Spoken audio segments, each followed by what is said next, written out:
الرحمن الرحیم نحمدہ ونصلی علی رسولہ الکریم۔ انڈیا میں جو کرونا کی خطرناک صورتحال ہے وہ ساری دنیا اپنی آنکھوں سے دیکھ رہی ہے۔ وہاں سے ویڈیوز آ رہی ہیں، لوگوں کے میسیجز آ رہے ہیں، ہمارے اپنے ریلیٹیوز کے میسیجز آ رہے ہیں واٹس ایپ پہ کہ بہت زیادہ تباہی پھیلی ہوئی ہے۔ اور جو ویڈیوز ہم دیکھ رہے ہیں، سڑکوں پہ لوگ مر رہے ہیں، وینٹیلیٹر کا انتظام نہیں ہے، آکسیجن کا انتظام نہیں ہے، بہت زیادہ حالات خراب ہیں۔ ان حالات میں ہم اپنے انڈیا کے ان مسلمانوں کے اور بلکہ انڈیا کی عوام، چاہے وہ غیر مسلم ہوں، ان کے غم میں، ان کے درد میں، تو اس بارے میں کچھ گزارشات خاص طور پر انڈیا میں رہنے والوں کے لیے کچھ گزارشات پیش کرنی تھیں۔ جو مسلم ہیں، جو قرآن و سنت پہ ایمان رکھتے ہیں، ان کے لیے تو اس میں کوئی کنفیوژن نہیں ہونی چاہیے، لیکن کچھ جو غیر مسلم ہیں انہیں بھی ان وباؤں سے عبرت حاصل کرنی چاہیے۔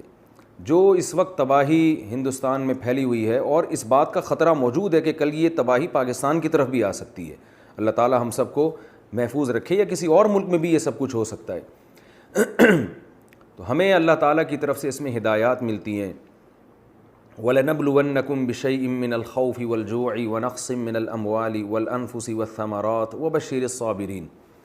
قرآن مجید جو اللہ کی کتاب ہے، اس میں اللہ نے اپنا فیصلہ سنایا ہے کہ وَلَنَبْلُوَنَّكُمْ بِشَيْءٍ مِّنَ الْخَوْفِ، ہم تمہیں ضرور آزمائیں گے خوف میں ڈال کر، وَنَقْصٍ مِّنَ الْأَمْوَالِ وَالْأَنفُسِ وَالثَّمَرَاتِ، معاشی نقصان ہم تمہیں دیں گے، تمہاری معیشت ڈاؤن ہوگی، تمہاری پیداوار کا نقصان ہوگا اور تمہاری جانیں ہلاک ہوں گی۔ جانوں کا ہلاک ہونا کیا ہے؟ یہ وباؤں میں اور قدرتی حادثات میں جو انسانی جانیں بہت کثرت سے ہلاک ہوتی ہیں، یہ وہ آزمائشیں جن کا اللہ تعالیٰ اپنی کتاب میں ذکر کرتے ہیں۔ اب ان آزمائشوں میں ہمیں کرنا کیا ہے؟ جیسے یہ بڑی آزمائش ہے کرونا کی صورت میں، جس نے پوری دنیا کو تباہی میں ڈالا ہوا ہے، اور خاص طور پر جو ہمارا پڑوسی ملک ہندوستان جس کرب و اذیت سے اس وقت گزر رہا ہے، تو اس میں کرنا کیا ہے ہمیں؟ اللہ نے قرآن میں ہمیں حکم دیا وَبَشِّرِ الصَّابِرِينَ الَّذِينَ إِذَا أَصَابَتْهُم مُّصِيبَةٌ قَالُوا إِنَّا لِلَّهِ وَإِنَّا إِلَيْهِ راجعون۔ فرمایا اے نبی، آپ صبر کرنے والوں کو خوشخبری سنا دیں۔ اور وہ کیسے صبر کرتے ہیں؟ جب انہیں کوئی مصیبت پہنچتی ہے تو یہ کہتے ہیں اِنَّا لِلَّهِ، جس نے اس کائنات کو بنایا ہے نا، ہم اس کے غلام ہیں، ہم پر ہماری مرضی نہیں چلے گی، بلکہ اس کائنات کو بنانے والے کی مرضی چلے گی۔ اگر انسان کی ساری چاہتیں اس دنیا میں پوری ہو جائیں تو پھر انسان خدا بن جائے گا۔ اللہ نے اختیارات اپنے ہاتھ میں رکھے ہیں۔ آج کرونا کی بیماری ہے، کل کچھ اور ہو سکتا ہے، پرسوں کچھ اور ہو سکتا ہے۔ آپ دیکھیں سونامی کے طوفان نے ہزاروں لوگوں کو موت کے گھاٹ اتار دیا تھا، اور پاکستان میں جو ایک زلزلہ آیا تھا بہت بڑا بالا کوٹ میں، اس نے 1-2 دن کے اندر 10,000 لوگوں کو موت کے گھاٹ اتار دیا۔ تو یہ طوفان، یہ آزمائشیں، یہ وبائیں، یہ آج پہلی دفعہ نہیں ہیں۔ دنیا ہمیشہ سے ان وباؤں میں اور مختلف دور میں مختلف قسم کی آزمائشوں میں گزرتی رہی ہے، اور اس کی وجہ سے قحط بھی آتے رہے ہیں، لوگوں کی جانیں بھی ہلاک ہوتی رہی ہیں، اور یہ بھی جو موجودہ کرونا ہے یہ بھی اسی کی ایک لڑی ہے۔ تو اس میں ہم نے اسباب بھی اختیار کرنے ہیں، جو SOPs ڈاکٹر حضرات بتاتے ہیں ان پر بھی عمل کرنا ہے، کیونکہ اللہ نے اس دنیا کو اسباب کے ساتھ جوڑا ہے۔ ہم دیکھتے ہیں رسول اللہ صلی اللہ علیہ وسلم کی صحیح حدیث ہے کہ ایک کوڑ کا مریض آپ صلی اللہ علیہ وسلم کے پاس بیعت ہونے کے لیے آیا۔ آپ صلی اللہ علیہ وسلم نے ان کو مسجد میں آنے سے منع کر دیا، اور مسجد کے اندر سے ہی آپ نے ان کو بیعت فرمایا ہے۔ حالانکہ مسجد تو ایک برکت کی چیز ہے، یعنی یہاں شفا ملتی ہے انسان کو دعائیں مانگنے سے، لیکن آپ صلی اللہ علیہ وسلم نے بیماری سے بچنے کے ایک ظاہری سبب کو اختیار کیا، اس لیے کہ کوڑ کا مریض اگر مسجد میں آئے گا تو اس بات کا خطرہ موجود ہے کہ دوسروں کو یہ بیماری لگ جائے۔ تو اس میں آپ صلی اللہ علیہ وسلم نے احتیاط پر بھی عمل کر کے دکھایا، اور قرآن کے ذریعے ہمیں آپ صلی اللہ علیہ وسلم نے بتایا کہ احتیاط پر عمل کے ساتھ ساتھ ہم نے صبر کا دامن ہاتھ سے نہیں چھوڑنا، اور صبر کا طریقہ بھی اللہ نے بتا دیا ہے۔ کیا سوچو گے تو صبر کی توفیق ملے گی؟ وہ یہ سوچنا ہے اِنَّا لِلَّهِ، ہم پر ہماری مرضی نہیں چلے گی، ہم اللہ کے غلام ہیں، وَإِنَّا إِلَيْهِ راجعون، اور ہم نے لوٹ کر اللہ کی طرف جانا ہے۔ کیا مطلب؟ آج ہم نہیں مرے تو کل مریں گے، پرسوں مریں گے، اور ہم اللہ کی طرف جائیں گے۔ اس آزمائش میں اگر ہم نے صبر سے کام لیا، واویلا نہیں کیا، بے صبری کا مظاہرہ نہیں کیا تو کل اللہ تعالیٰ ہمیں اس کا اجر دے گا. اور آج اگر ہم نے صبر کا دامن چھوڑ دیا, بوکھلاہٹ کا شکار ہو گئے, تو کیا ہوگا کہ جو مصیبت ہے وہ تو نہیں ٹلے گی, لیکن ہم ایک بہت بڑے اجر سے قیامت کے دن محروم ہو جائیں گے. رسول اللہ صلی اللہ علیہ وسلم نے ایک خاتون کو دیکھا کہ وہ قبر پہ کھڑی ہوئی رو رہی ہے اپنے بچے کو یاد کر کے. اس کا چھوٹا بچے کا انتقال ہو گیا تھا, بہت زیادہ رو رہی تھی, بہت زیادہ چیخ و پکار مچائی ہوئی تھی. تو آپ صلی اللہ علیہ وسلم نے اس خاتون سے کہا کہ تم صبر کرو. انہوں نے کہا, وہ جانتی نہیں تھی کہ یہ آپ صلی اللہ علیہ وسلم ہے. اس نے کہا کہ جو غم مجھے پہنچا اگر آپ کو پہنچتا تو میں دیکھتی کہ آپ کیسے صبر کا مشورہ دیتے ہیں. بعد میں کسی نے بتایا کہ یہ تو اللہ کے حبیب صلی اللہ علیہ وسلم ہے, اللہ کے رسول ہیں. وہ خاتون نبی کے پاس گئی اور عرض کیا کہ یا رسول اللہ میں صبر کرتی ہوں. تو آپ نے فرمایا انما الصبر عند الصدمۃ الاولی, صبر اس وقت ہوتا ہے جب مصیبت پہنچی ہو. تو جب آزمائش آئی ہے, جب مصیبتیں آ رہی ہیں, اس وقت آپ نے صبر کرنا ہے. بعد میں تو ہر ایک کو صبر آ جاتا ہے, کوئی مرتا بھی ہے تو آپ ساری زندگی تھوڑی روتے رہتے ہیں اس کی یاد میں, چند دنوں کے بعد آپ کو صبر آ جاتا ہے. تو ایک حد ہونی چاہیے, ایک لمٹ ہونی چاہیے. تو ہم نے اس میں صبر کا دامن ہاتھ سے نہیں چھوڑنا. دوسرا, جو بھی اس موقع پر بیماری کے اندر مبتلا ہوتا ہے, ہم نے اس سے تعلق ختم نہیں کرنا ہے. ایس او پیز پر عمل کرتے ہوئے اس کی مدد بہرحال ہم نے کرنی ہے.